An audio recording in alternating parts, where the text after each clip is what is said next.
So using this camera as a webcam for streaming, Zoom, etc. is technically pretty easy. You just need to plug it in via USB-C.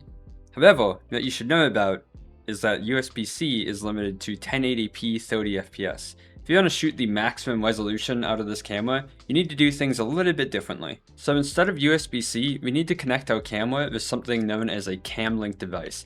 It's essentially a little USB thing that takes HDMI input and translates it into something that your streaming platform or video platform can understand. Now, as far as what cam link device to buy, I would just suggest buying the Elgato Cam Link 4K. It's kind of the industry standard.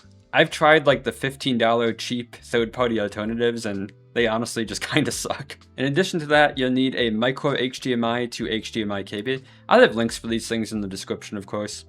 You're going to take your micro HDMI cable, plug it into the camera, then plug the big HDMI end into the Cam Link device, and then plug the Cam Link device into your computer. So now just open up whatever software you use. For me, it's OBS. You're going to hit Add New, Video Capture Device down there.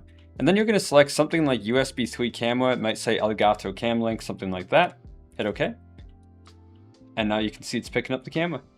Finally, you may notice that there's a bunch of UI elements that are showing up on your computer. So to get rid of those, hit Menu again, First Page, Page 8, and then go down to HDMI Display and switch it to this.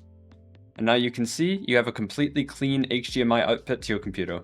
But yeah, that's how you use the Canon VVN as a webcam. Keep in mind you do need some good lighting. I just used my big living room window here, and you do need some good audio. The built-in mic is decent, but I use a dedicated mic. I'll link that down in the description. Thanks for watching, guys, and happy streaming. We'll see you on Twitch.